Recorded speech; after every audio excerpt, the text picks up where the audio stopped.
But yeah, that's what we're learning today. So yeah, this is a marathon runner. This is a swimmer.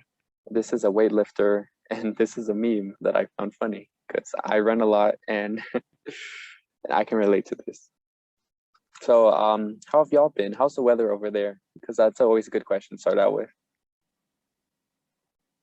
Over where I am, over where I am, it's very humid. And that's not surprising. It's just summer things. It's been raining the past few days in my area, but now it's cleared up.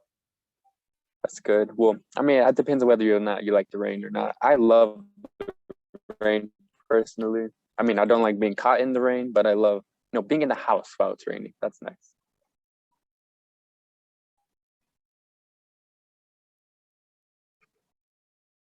Okay, I'm gonna wait just a little bit longer for more people. Rebecca, I like your profile picture with the pig.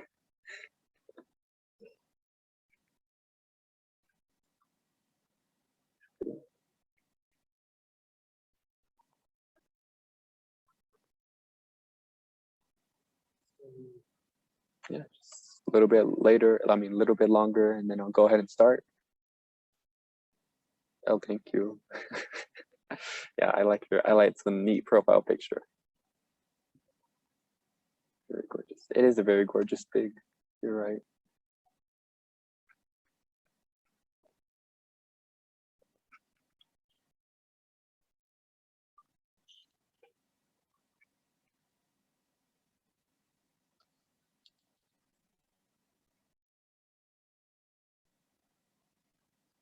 So I will go, oh, sorry.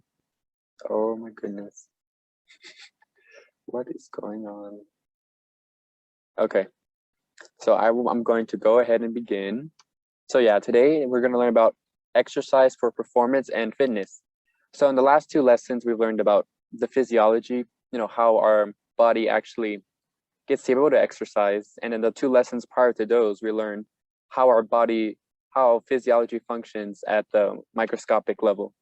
And so these last two lessons, we're going to be looking at exercise in a more holistic view. We're going to see how we can use exercise to, run faster for long, or run longer, or swim faster, or lift more weight. So that's what today's lesson is going to be about. And so first we have to explain performance and fitness. And so performance is best defined as how well you can perform in a specific event or sport. And so this can either be objective, like it can be in numbers, actually, quantifiable, or it can be more subjective. So for example, running times are, I think it's one of the most objective sports. Like there's no judges, there's no interpretations, like what time you get is the time you get. But first is like, say, a gymnastics score. So for gymnastics, they have difficulty and execution scores.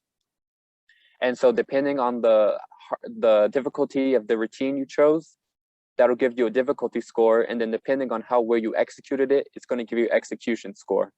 So obviously, everyone aims to be objective when judging these, but it's not as objective as, say, a running time, because, it's not affected by human thought.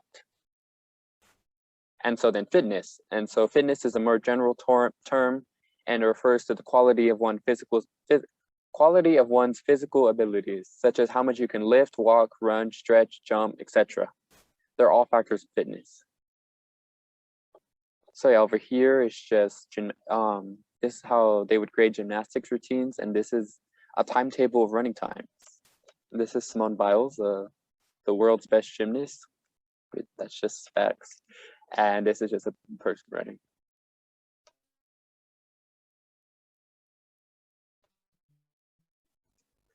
Okay, so I'm going to talk about factors that determine performance. So remember, performance is how well you perform in a specific event. And so what determines how well you do? And so one of the biggest contributors is inherent ability. This also is also called genetics, essentially. So every sport has an ideal body composition, and competitors at the highest level usually share similar physical characteristics, and this is due to genetics. Because genetics determines how tall you will be. You can't determine how tall you'll be based on lifestyle choices alone. So for example, most world-class gymnasts are very short. Like Simone Biles, for example, who this gymnast, one of the best in the world, she's 4'8", 4 feet 8 inches. So yeah, she's pretty short. And if I'm not mistaken, most collegiate or elite gymnasts, they're under 5'2". So yeah, they're pretty short. And contrast this to basketball, where almost everyone's tall. And so for that reason, your genetics or inherent ability is going to play a role in how you perform in a sport. And so another factor that determines performance that's equally as important is intrinsic motivation. So basically, in order to improve, you must want to improve. So even if someone, was very short, but they never trained gymnastics a day in their life, they would probably lose a competition to someone who was tall, but trained, years. And the person who trained years probably has intrinsic motivation to be a good gymnast, even if their inherent ability won't allow them to be top world class. And so another factor that's going to determine how well you perform is opportunity. And so this is different for each sport, but you must have the ability to practice your sport, which may require special environments or equipment.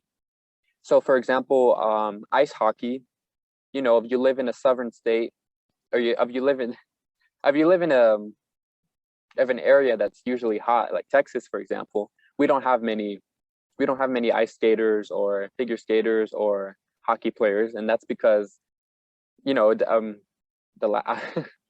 don't really get a lot of snow, or it doesn't freeze a lot compared to, say, Canada, where there's a lot of hockey players because it's generally cold. Or it may require special equipment. So if your sport requires special equipment like football, you may not have the ability to purchase that, and so you can't practice and improve your performance in football.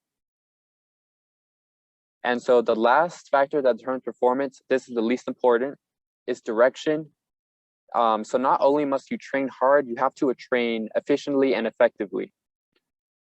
For example, if you're training to be a gymnast and you don't do the right routines, then you're not going to be a good gymnast. Well, okay, you can still be a good gymnast. You just won't be as good as if you decided to do a proper routine or proper training. So do we have any questions about performance and factors that determine it?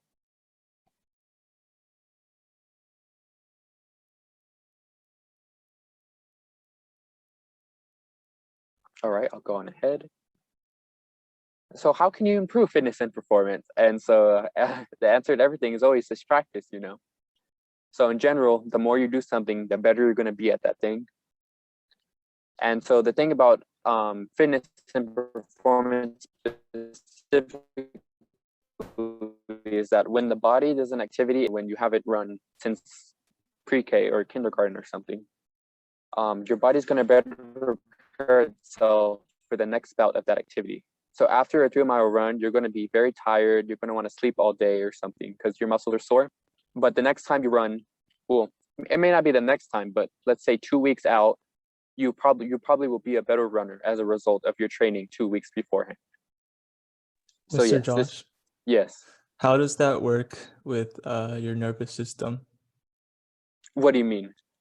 How does your body get better in terms of the nervous system?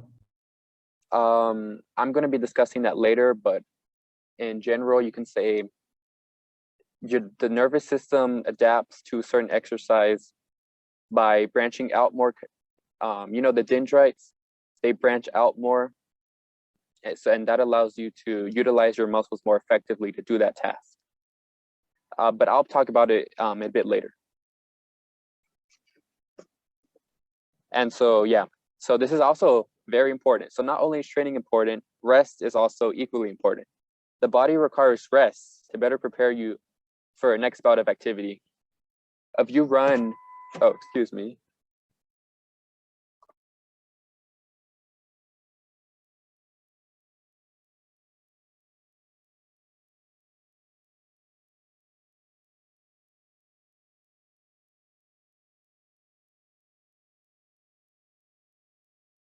All right, sorry for that, guys. So yeah, if you don't rest after your activity, you're not going to improve, because let's say you just ran that 3-mile run. Well, if you just go out and run another 3 miles, then it's not going to be good. I'll just tell you that. And so the general cycle for this is called stress, recovery, and adaptation. And so that's going to be on the next slide, stress, recovery, adaptation. So let's say, for example, I can run a mile in 10 minutes. And let's say I decide to go on a 60-minute run. And so that 60-minute run is a stress. So my ability is going to decrease actually right after that run. Say, for example, right after that 60-minute run, I decide to go on another 60-minute run. Well, obviously, my ability is going to be way worse than it would have been before I had done that activity beforehand. Okay, that's very confusing, but you get what I mean. And so as a result of recovery, I'm going to recover from that run and be in an even better state than I was beforehand. And improving to a better state than you were beforehand, this is referred to as adaptation. And so this cycle is how you improve as not only as an athlete, but in general in life. There's usually a stress, recovery, and adaptation. So yeah, the cycle keeps repeating until you reach your limit. I mean, most people will not reach their limit, but you can get pretty close. So are there any questions about the stress, recovery, adaptation cycle? Is there a specific amount of time between each stress recovery? That would be the optimal time? So that's really going to depend. There's just too much variables to give you, like an umbrella time window. It really depends on how well your fitness is beforehand and what type of activity you're doing. So for example, if you've been running 10 years and you decide to go on a 5-mile run, then there's probably nothing for your body. So your recovery is going to be a lot less than someone who decides to do a 5-mile run and they haven't run in 20 years. So for example, a newbie, if they decide to do a 5-mile run, the stress would be huge and their ability would decrease and their recovery would be, they would get better. Compared to an elite athlete, their stress will just be a little bit. And as a result, their recovery and adaptation is only going to be a little bit too. And that's called diminishing returns. And I'm going to explain that in a little bit too. Did I answer your question? Yep. Okay.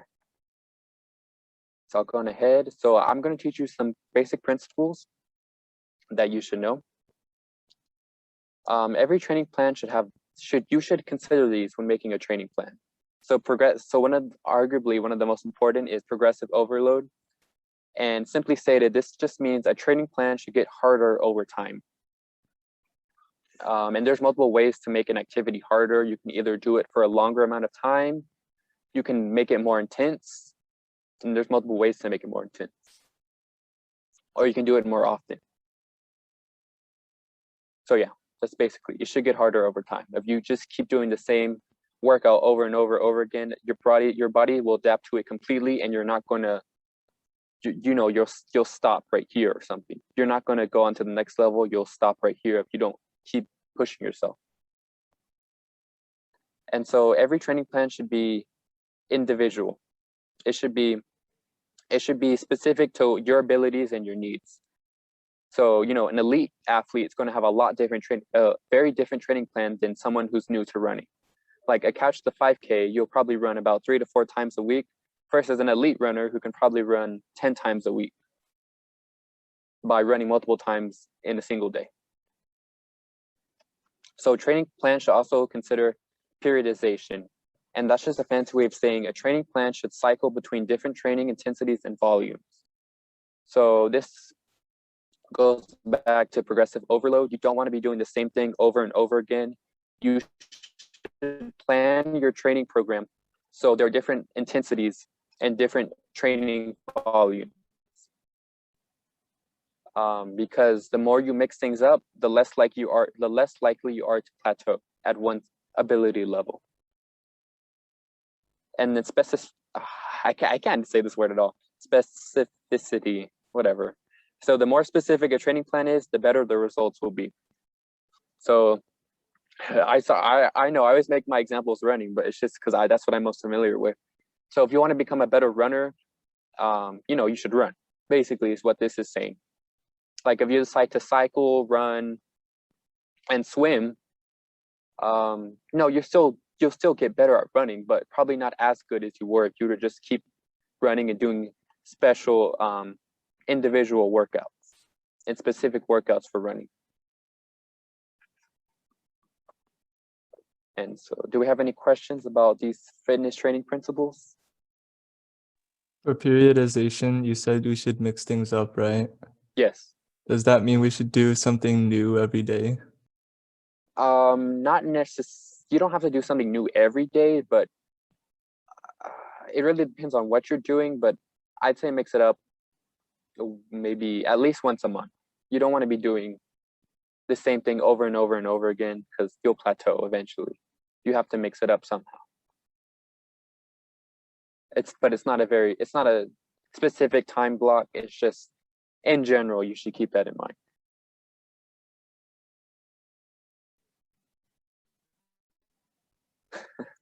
Thumbs up. Okay, I'll go on ahead. So more fitness training principles, yay. So yeah, this one is important. So law of diminishing returns. So this basically says the higher your level of fitness, the less you benefit from more training. And if you think about this intuitively, it makes sense. Say, for example, you're an elite athlete, you run a 4-minute mile. So if you keep training, you run 100 miles a week and you improve by 5 seconds.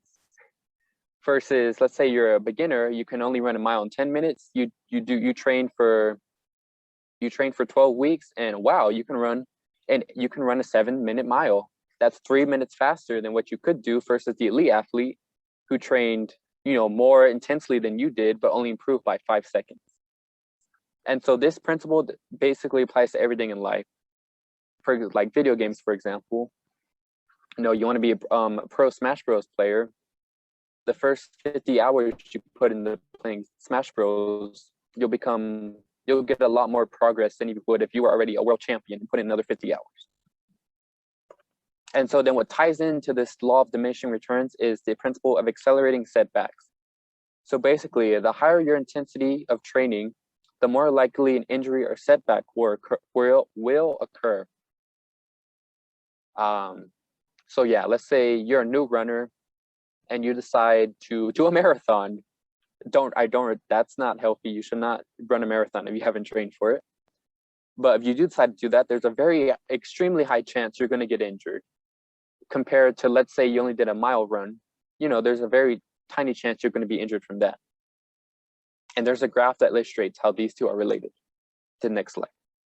And so the last principle I'm going to be discussing is called reversibility. So if you don't continuously practice, you're going to lose some skill or ability in that area. And that applies to most things in life as well, not just fitness. And someone asked me if I ran a marathon before. I actually have not. That's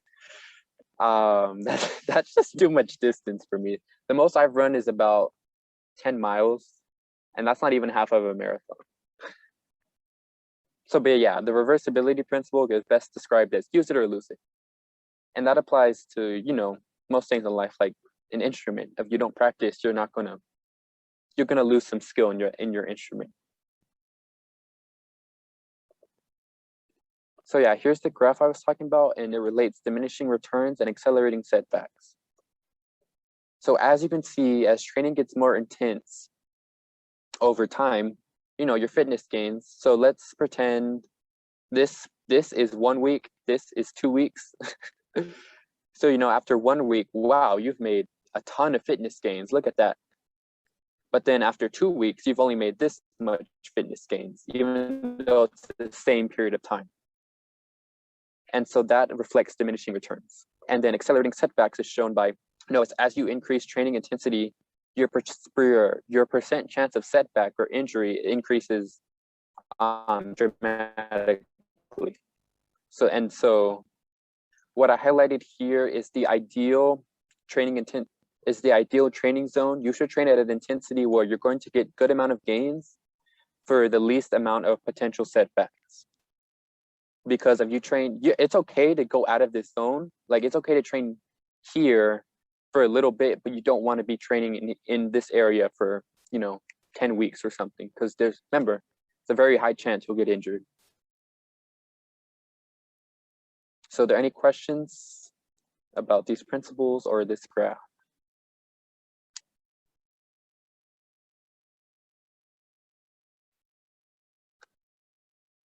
All right, I'll go on ahead. So I have a question for y'all. So is a workout plan that has hard workouts every single day of the week better than a workout plan where there are only 3 hard workouts per week? Why or why not?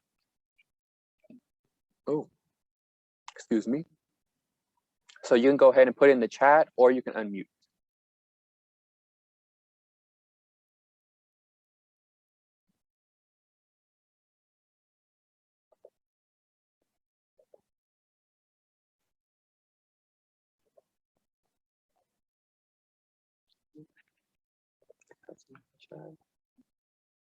So someone sent me, I think at the beginning, the second is better, but as you adapt, the first gradually becomes better. So yeah, that's a very nuanced perspective. So I'm glad you recognize that. So for example, like I said, an elite athlete can probably run 10 to 12 times a week because they can run multiple days of the week. Versus a beginner, you should probably only run 3 to 4 times a week. So yeah, 3 hard workouts per week may be good for a beginner, but as you become, an elite level, a hard workout every day becomes manageable, and it's the only way you'll be able to continue getting better and better. Isn't that different for powerlifting? For powerlifting, yeah, it's a little bit different. You want to lift about 2 to 4 times a week, depending on your body and your previous experience. But instead of increasing training frequency, you're going to be increasing, the weight. So you keep the intensity. Your intensity over time gets higher. So you still go through this cycle because you're increasing the weight, even though you're not increasing the amount of days you lift.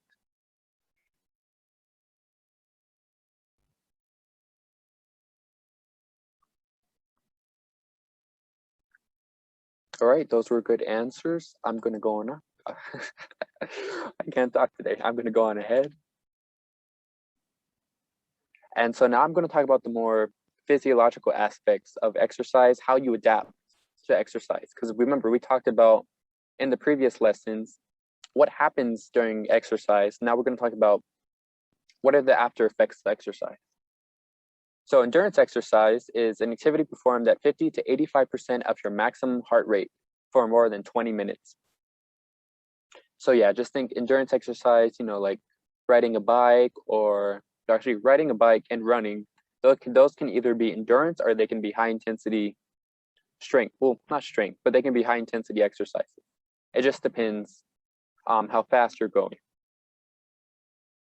So as a result of endurance exercise, so let's say you start a running regimen, you run 3 times a week for 30 minutes each time. So your heart, especially the left ventricle, so remember we talked about the heart in the previous lesson. So this is the left ventricle. So over time, your left ventricle, well, your heart, all the muscles of your heart, but especially this region, the left ventricle, is become stronger because more blood, because when you exercise, your heart's beating more. So it's like it's having its own workout, essentially.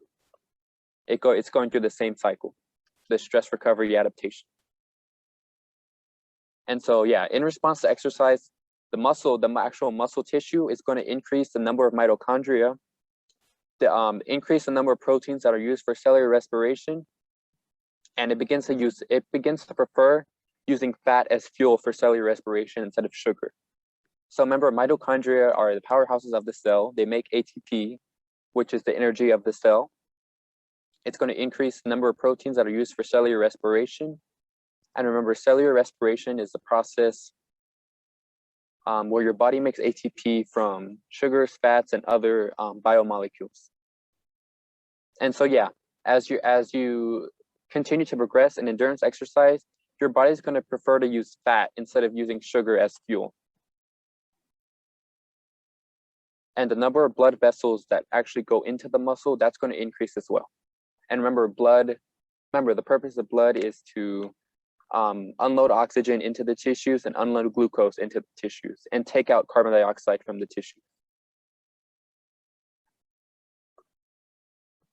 So yeah, this is a signal pathway. Yeah, obviously you don't have to know this. This is just to show that it's very complex pathways that are involved in adaptations to endurance exercise.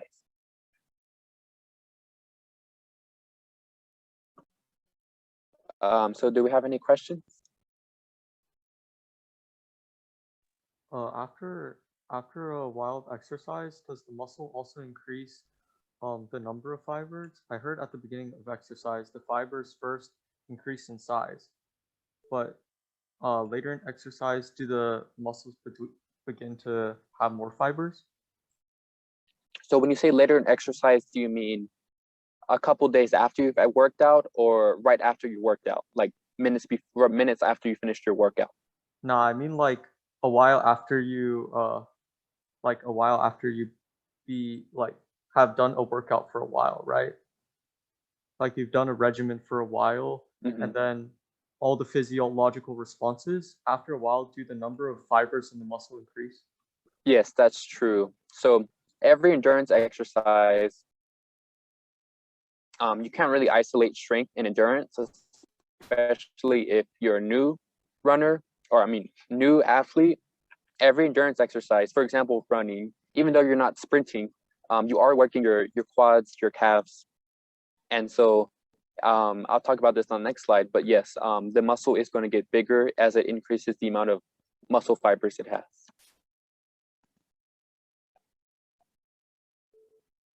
So do we have any more questions about endurance exercise? Why doesn't the right ventricle get any stronger? Or not as much as the left ventricle? I'd have to look into that, but I would assume because the left side of your heart, the oxygenated blood, it's going at a lot quicker velocity than your deoxygenated blood. And so as a result, your left side of the heart is going to beat with more force than the right side of your heart because it needs to travel at a faster speed. So that would be my guess. I'm not 100% sure that's why, but that's what I would guess. Why the left ventricle increases more than the right ventricle in muscle power.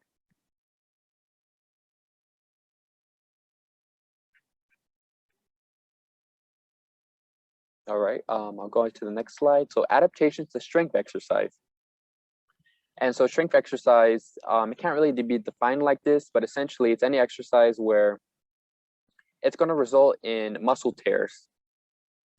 And it's increasing the amount you can, it doesn't have to be lift. Well, any exercise in a way is lifting. Even running is, you're moving your body, you're lifting your body off the ground to run. And so actually what's interesting is that initial gains in strength aren't actually due to bigger muscles. They're actually due to your nervous system. So this is what I was talking about. So your nervous system, over time, it adapts more to the movements. It becomes more familiar with the movements and it can execute them. It can activate more muscles to do a movement. So for example, let's say you're doing a bicep curl. Over time, over the first 4 to 12 weeks of training, your nervous system is going to activate more muscles. So the bicep curl becomes easier and you can lift more weight. It's not actually your muscle increasing in size. I'm not saying that doesn't happen. It's just that the nervous system is what makes the first weeks of training a lot easier.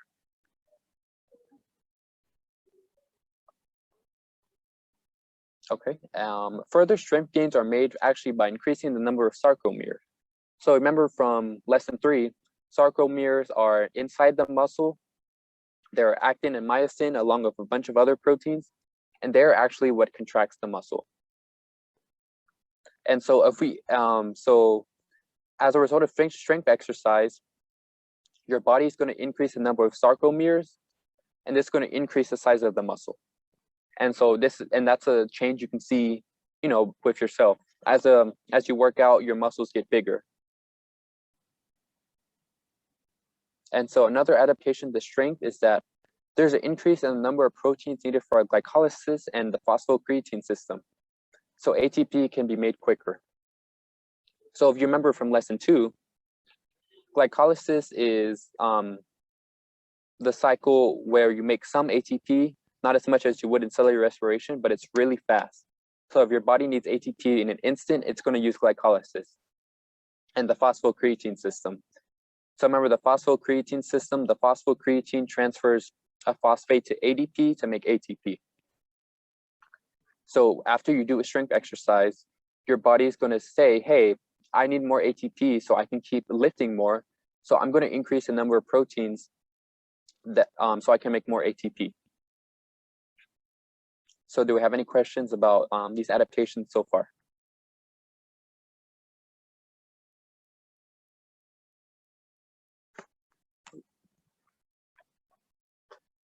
All right, if not, I'm going to go on ahead. So yeah, this is just a very complex signal pathway that shows how lifting a bicep curl results in bigger muscles. And this is an Olympic weightlifter.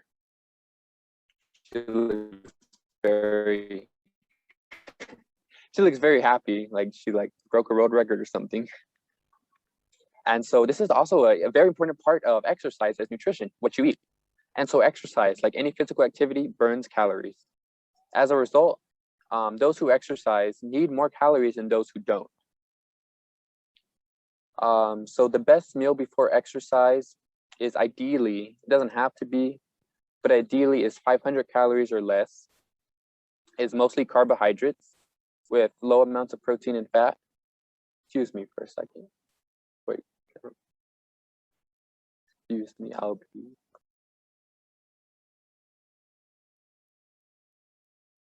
Okay, never mind.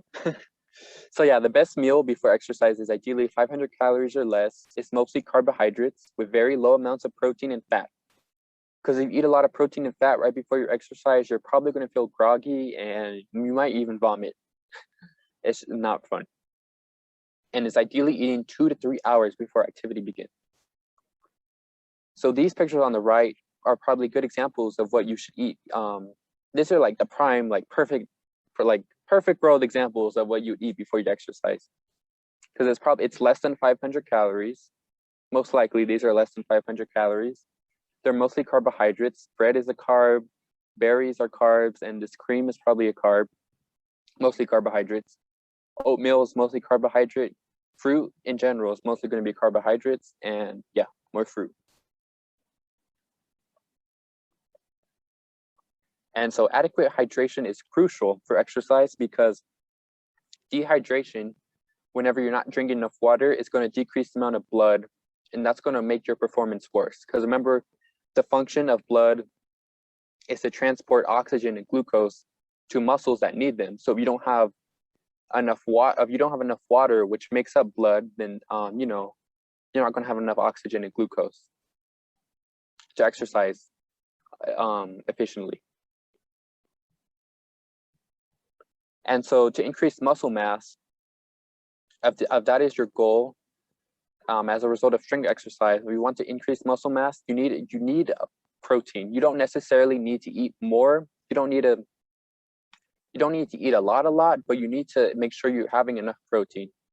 So if you multiply your weight in kilograms times 1.6, this is a good estimate of how much protein in grams you should eat daily if you want to increase your muscle mass when supplemented with a strength exercise regimen. So are there any questions about nutrition or what I've just gone over?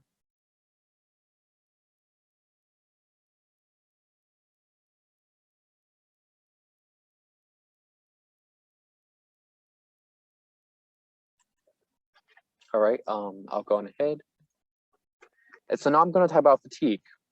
And so fatigue is defined simply as the inability to do an exercise. Like let's say you're doing a bicep curl and you can't do it anymore because you're tired, you're fatigued. Excuse me.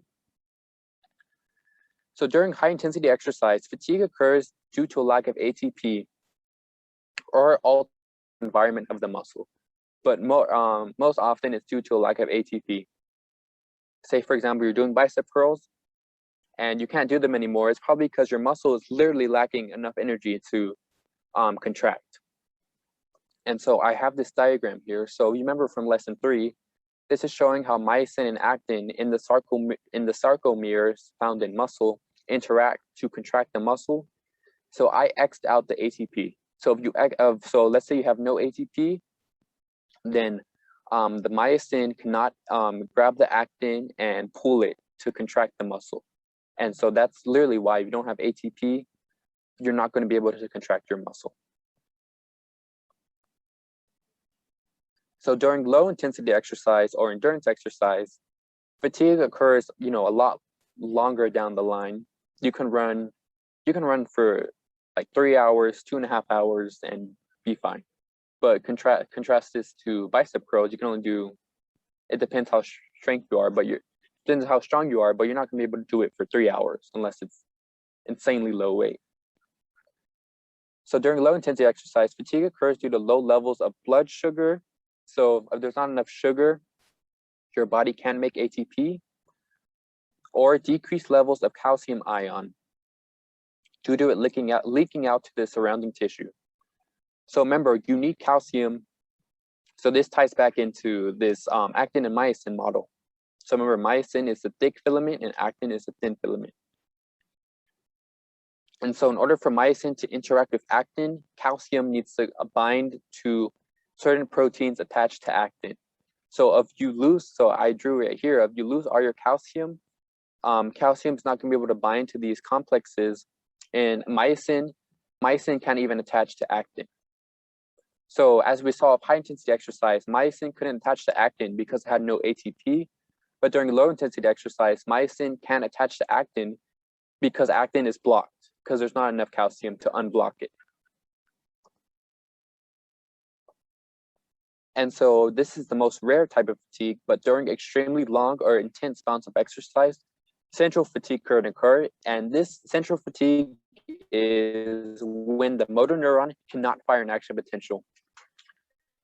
So essentially mentally your body's just given up. Your body will not fire an action potential to contract your muscle, and you just won't be able to move.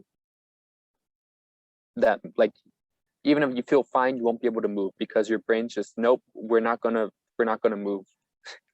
And this only usually occurs during extremely long or extremely intense exercise. So are there any questions about fatigue?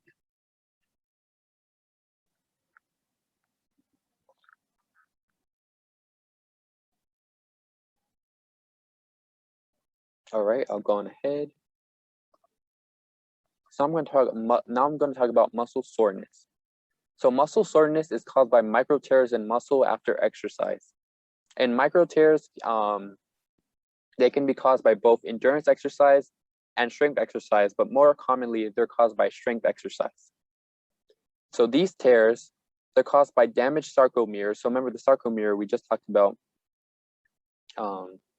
it's the myosin interacting with actin.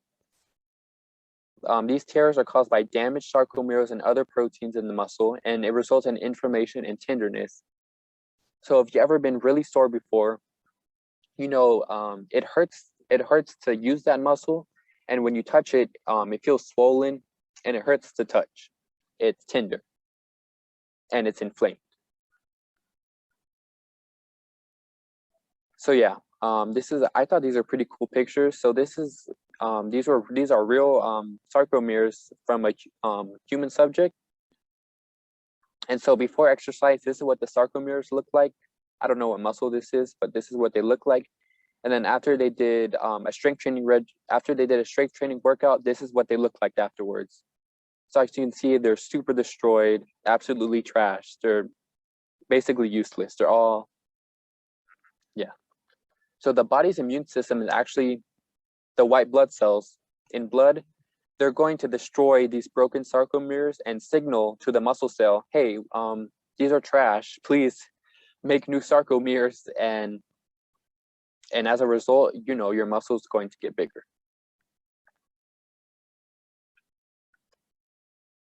And so it depends on how sore you are, but muscle soreness usually takes I'd say 2 to 3 days, 2 to 4 days to go away. But one time I actually was sore for a whole week. So yeah, it's all depend on the person.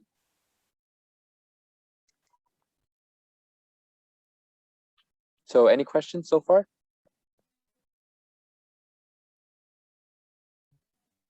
About anything we've covered? Oh.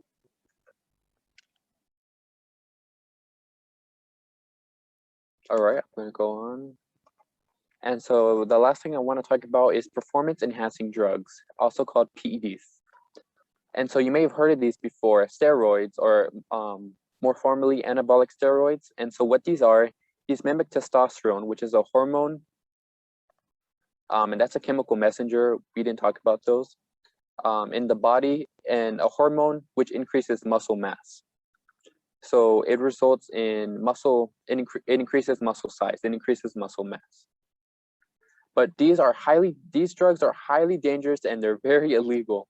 And they have severe side effects. They can cause cancer, violent behavior, severe acne, and infertility. In fact, I've read stories of people who they abused steroids and their severe acne was, they still have scars from it, and they look ugly as a result. So yeah, steroids are very dangerous and they're very illegal, and you should not take them.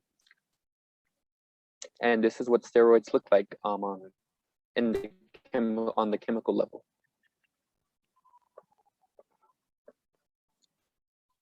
And so the another performance enhancing drug that I want to talk about is creatine monohydrate.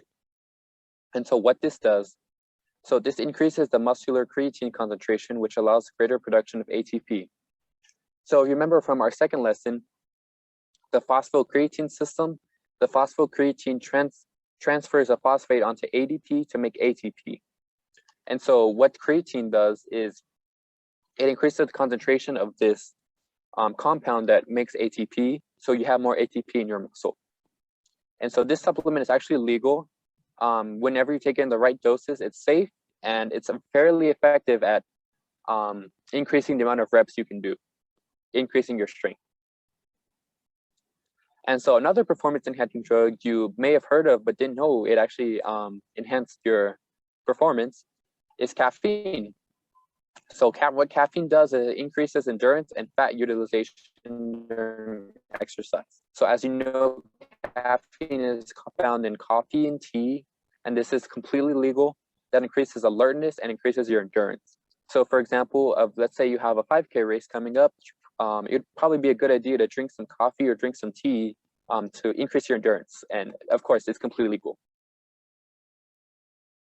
So yeah, the next slide is just Kahoot. So do we have any questions about any of the slides I went over?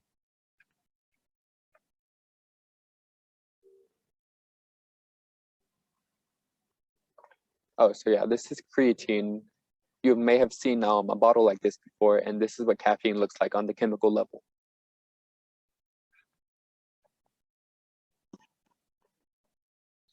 So if there are no questions, I'm gonna go ahead and play the Kahoot. So make sure you join, guys, because it's more fun with more people. I'm gonna host the Kahoot.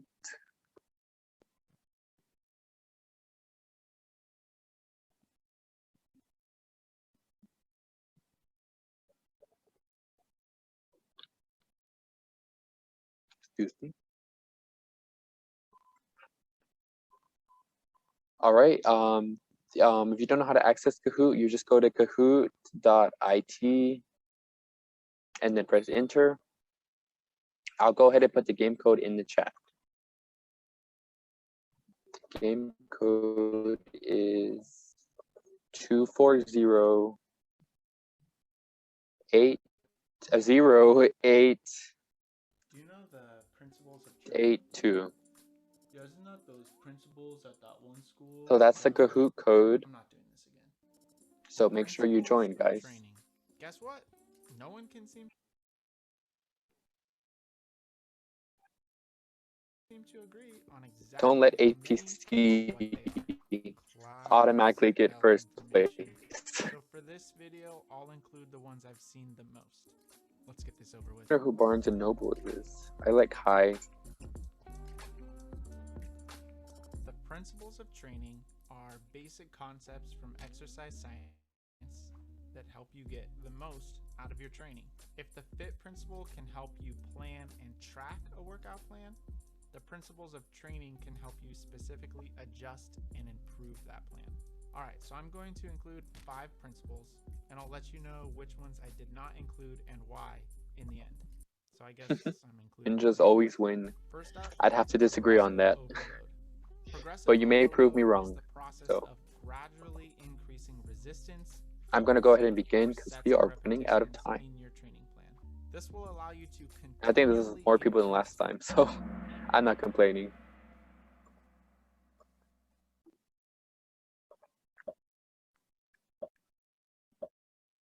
So true or false? The best way to train is a hard workout every day with no rest. Is this true or is this false?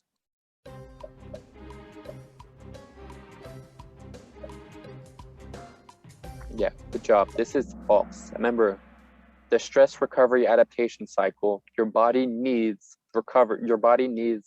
in order to recover and adapt, it needs to rest. If you don't have any rest, then you're never going to get stronger and you're never going to improve.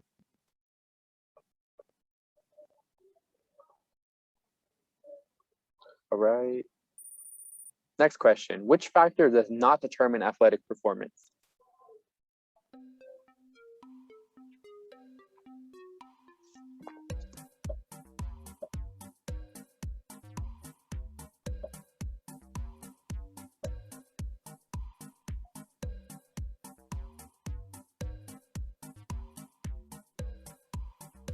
All right, good job. Most of you got it right. All of these, so talent will determine how well you're going to do something because, you know, if you're shorter, you're probably going to be a better gymnast. Opportunity determines athletic performance because if you don't have the opportunity to train due to work or there's just not an environment where you can train, then you can't, you know, obviously you can't be a good athlete. And motivation is important too, because if you're not motivated to do it, you're not going to practice and you're not going to improve. So all of these factors determine how well you're going to perform.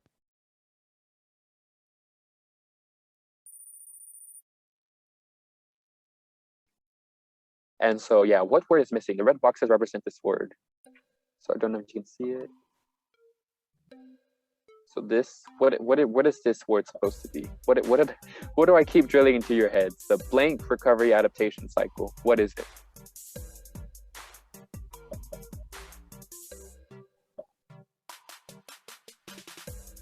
Yes, the stress recovery adaptation cycle. So yeah, it's not healing because healing is a synonym for, you know, recovery. So you need stress in order to make your body recover and adapt to that stress. So you end up being better and improving. All right, y'all are pretty competitive. So what does progressive overload mean? So does it mean training should get harder over time? Does it mean training should be specific to you? Does it mean the more specific your training is, the better? Or does it mean as fitness improves, gains in fitness gradually decrease? Which one is it?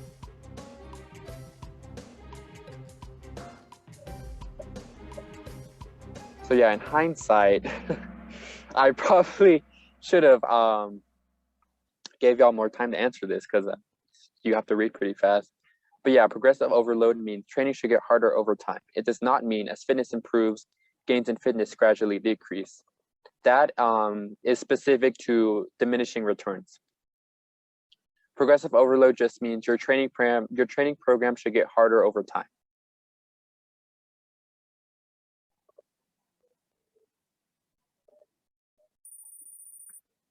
So why is it dangerous to train at a high intensity over a long period of time?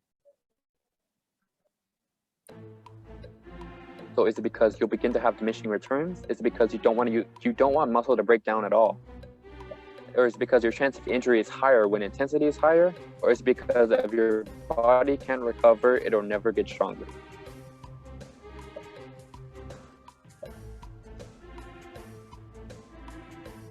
So yeah, good job. Both of these are true. So if you train at a high intensity, your chance of injury is going to increase. Remember that graph? And if you train at high intensity over a long period of time, your body can't recover. It's never going to get stronger. So yeah, good job, guys. I like this. I like to see you guys compete. So what is the best pre-workout meal of the? So out of the following, which one is the best pre-workout meal? So remember what a pre-workout meal should have. It should be mostly carbohydrates. It should be less than 500 calories, and eaten 2 to 3 hours beforehand.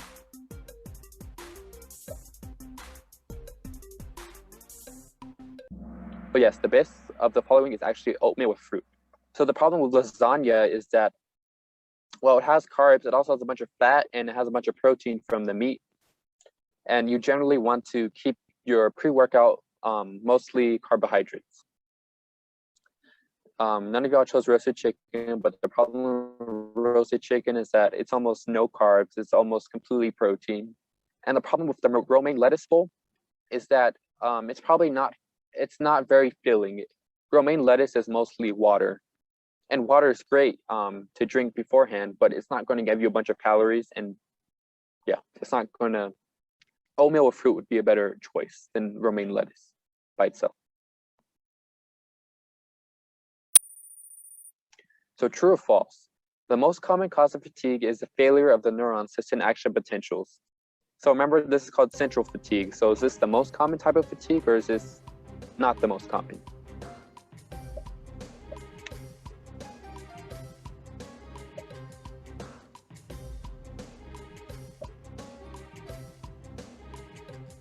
Mr. Josh, Yes. what do you think of coffee as a pre-workout meal? I think coffee is a great idea. Maybe not. Yeah. It has caffeine, so it's going to increase your endurance. It keeps you alert.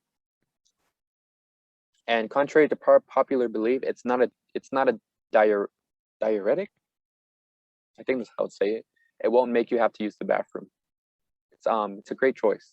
But remember to drink water too. So yeah, the most common cause of fatigue is the failure of the neuron to send action potentials. This is false. The most common cause of fatigue is actually, depending on the exercise, due to lack of ATP or due to lack of calcium. So the failure of the neuron to send action potentials, this is central fatigue, and central fatigue is pretty rare. You only get it when you're training extremely hard or for an extremely long period of time.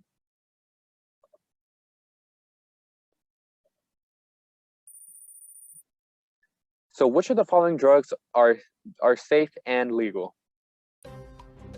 Keyword, safe and legal.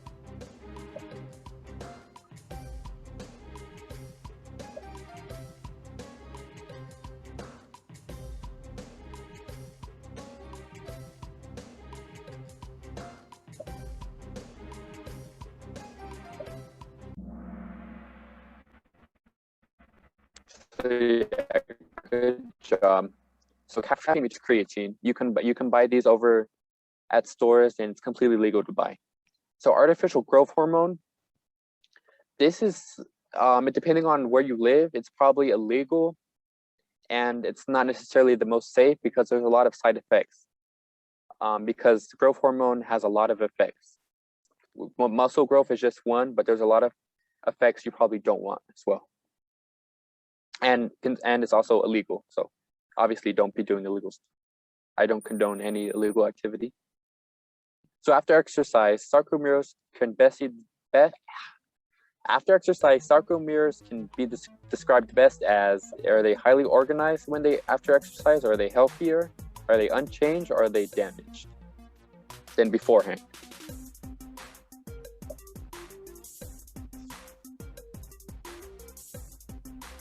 So yes. So yeah, they are not healthier than before. They are damaged. So I have something in the chat. What do you think? Okay, you already asked that. So yeah, remember this picture? Sarcomeres before exercise, they're neat, organized, and highly structured. And after exercise, they are damaged and destroyed. They are trashed, and your body needs to clean it up. Excuse me.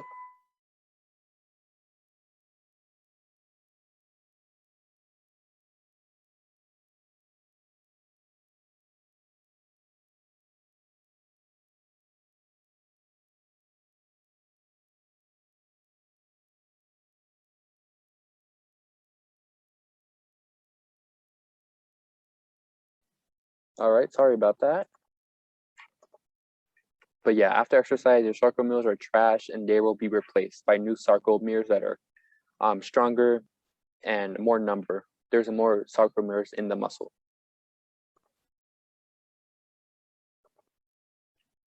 So last question, this is a challenge question. I want to strengthen my heart and utilize more fat during exercise. What should I do to accomplish this? And so don't answer quickly. You have a whole minute to read the answer choices and see which one you think is true. So just think about what type of exercise will allow me to get a stronger heart and use more fat, and then see which answer choice matches that type of exercise I just described.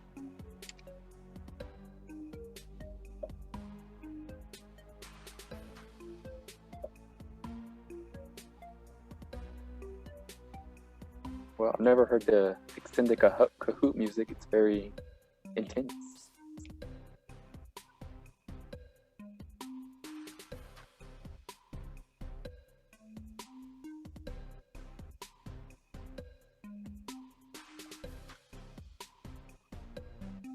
So yeah, good job. Most of y'all got it right. So if I want to strengthen my heart and use more fat during exercise, I can do this by doing endurance exercise. And so the only endurance exercise on the 4 choices is running 30 minutes easy 3 times a week. Everything else is strength exercises. So yeah, this is also a trick question because sprinting 200 meters 5 times every other day, while that is running, this sprinting is a very high intensity exercise and you can't sustain, obviously you can't sprint for 30 minutes. And you probably shouldn't sprint 20 meters 5 times every other day because that's not enough time to recover. Sprints take a lot longer to recover from than easy runs. So yeah, let's see how y'all did. All right, good job. Ninjas always win. Good job, Nicole. And Mysterious APC. I wonder who he is. So yeah, great job everyone for participating. I hope you enjoyed today's lesson and I hope you learned a lot. And I'm looking forward to, yeah, of course. And I'm looking forward to seeing y'all next week for our last lesson, where I'm gonna talk about exercise. And let's say you don't want to be an athlete, but you still want to exercise. I'm gonna talk about how you can exercise to improve your general quality of living and prevent diseases. So yeah, good job everyone, and I'll see you next week. Bye.